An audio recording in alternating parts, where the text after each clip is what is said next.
দাঁড়ান দাঁড়ান, কিসের জন্য আছেন? কি কারণে দাঁড়ান? দাঁড়ান এক মিনিট, এই সাহসটা দিল কি? দাঁড়ান। ভিডিওটা দেখা মাত্রই সর্বোচ্চ শেয়ার করবেন, কারণ এই পুলিশ সদস্যকে আমরা চিহ্নিত করতে চাই, জানতে চাই এই পুলিশের বাড়ি কোথায় এবং তার নাম, তার ঠিকানা, তার 14 গোষ্ঠীর ঠিকানা অবশ্যই জানতে হবে। জয় বাংলার সৈনিক ভাই বোনরা সর্বোচ্চ শেয়ার করবেন, এই জন্য তাকে আমরা জানতে হবে, তার পরিচয় শনাক্ত করতে হবে। তিনি আসলে কোন দেশের পুলিশ এবং তিনি কি আসলে বাংলাদেশের পুলিশ কিনা নাকি পাকিস্তানি পুলিশ, আমরা সেটা চিহ্নিত করতে হবে। দেখে আসি, আগে শুনে আসি এই পুলিশের বক্তব্য, তারপরে বিস্তারিত আলোচনা হবে। দেখতেই থাকুন। কোথায় আছে বলতে পারি না। আমার ভাই লাগে। হ্যাঁ, বয়স কত? আমার বড় ভাই, আমি একটা ছোট বোন। এবারে কি লিখন থাকে না? না, লিখন থাকে না। কোন বাড়িতে থাকে? কোন বাড়িতে থাকে? বেড়াইতে গেছে। দাঁড়ান দাঁড়ান, কিসের জন্য আছেন? কি কারণে? দাঁড়ান দাঁড়ান এক মিনিট, এই সাহসটা দিল কি? দাঁড়ান। এই সাহসটা দিল কি? কি কারণে আসছেন? আপনার ঘরের তো কিসের জন্য আসছেন? কি কারণে আসেন বলবেন না? বলবেন না কি কারণে আসছেন? কি কারণে আসছেন? আপনার এই সাহসটা দিল কি? দাঁড়ান। না, দাঁড়ান বলছি। আপনার যদি অ্যারেস্ট করবে আমাদের,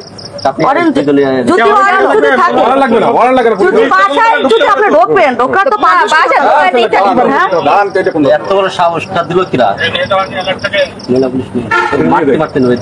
কেন মারতে নিবেন? বলতে পারি না। পুলিশ সব থেকে চাষ করার ক্ষমতা আছে। এই মহিলা পুলিশ নিয়েছেন দুজন, দ্রুত দুজন মহিলা পুলিশ নিয়েছেন, দ্রুত আসেন। এই যে গোপালপুর কেন মোবাইলে রেকর্ড করব? দেখেন আপনারা কিন্তু এরকম আমাদের কিন্তু অপহরণ করতেছেন মহিলাদের কারণে। মহিলাদের কি বলছেন? আমরা কি বলবো? খারাপ করব না, খারাপ করব না। আমরা কথা না, দাঁড়া আমরা তো মহিলা মেয়ে আমরা তো কেউ নাই। আসতে বলবো কেন? পুরুষ নাই আসতে বলছি আমি। সেই কন্ট্রোল হয়ে গেল। বললাম কন্ট্রোল আসছে। যত মহিলা জি, দেখলেন তো। এবার কথা হচ্ছে, এই পুলিশ ভাইকে দৃষ্টি আকর্ষণ করে বলতে চাই, আপনি সর্বপ্রথম অন্যায় করছেন। নারী কনস্টেবল না নিয়ে আপনি একজন পুলিশ হয়ে আপনি সেখানে তাদেরকে থ্রেট দিচ্ছেন। এত বড় সাহস কোথায় থেকে পাইছে আপনাকে বাধা দেওয়াতে? আপনি একজন পুরুষ পুলিশ হয়ে সেখানে মা বোনেরা ঘরের মধ্যে রাতের অন্ধকারে আপনি অভিযান চালাতে গেছেন, ভালো কথা। যেখানে গ্রেপ্তারের কোনো কাগজপত্র আপনি দেখাতে পারতেছেন না, আপনি নিজ স্বেচ্ছায় ওইখানে অভিযান চালাতে গেছেন পাখি প্রেমিকদেরকে খুশি করার জন্য। অন্যদিকে আমার মা বোনদেরকে আপনি থ্রেট দিচ্ছেন, আপনাকে কেন বাধা দিছে? আপনি কি বোঝেন না যে আপনি একজন পুলিশ হয়ে নারী কনস্টেবল না নিয়ে একজন মা বোনদের রাতের অন্ধকারে আপনি প্রবেশ করার আপনার অধিকারটা কে দিছে? আপনি পুলিশ হয়ে এত বড় সাহস কোথায় থেকে পাইছেন? আপনার যখন এতই চুলকানি, আপনি কি জানেন না 5 আগস্টের দিন আপনাদের 5000 পুলিশকে হত্যা করলো? আপনাদের একজন নারী কনস্টেবল যার পেটে বাচ্চা ছিল তাকে পুড়িয়ে মারা হলো। আপনার ওই সকল আমার পুলিশ ভাই বোনদের প্রতি আপনার একটু মায়া কান্না আসে না? আপনি তো এই পর্যন্ত আপনাদের কোন পুলিশ সদস্যরা প্রতিবাদ করতে পারেন নাই, কিন্তু আমাদের জয় বাংলা সৈনিকেরা, 71 সৈনিকেরা, মুক্তিযুদ্ধের সৈনিকেরা, যারা সত্যিকার বাংলাদেশকে ভালোবাসে, তারা আপনাদের জন্য কাজ করে যাচ্ছে, প্রতিবাদ করে যাচ্ছে। যারা কাজ করে যাচ্ছে, আপনাদের পক্ষে কথা বলে যাচ্ছে, আন্দোলন সংগ্রাম করে যাচ্ছে দেশ বিদেশে, জয় বাংলার সৈনিকেরা, 71 সৈনিকেরা, মুক্তিযুদ্ধের সৈনিকেরা, তাদের বিরুদ্ধে আপনি গেছেন তাদেরকে অ্যারেস্ট করতে, তাদের বিরুদ্ধে আপনি রুখে দাঁড়াইছেন। অথচ ফাঁকি প্রেমিকদেরকে আপনারা সেলুট দিচ্ছেন।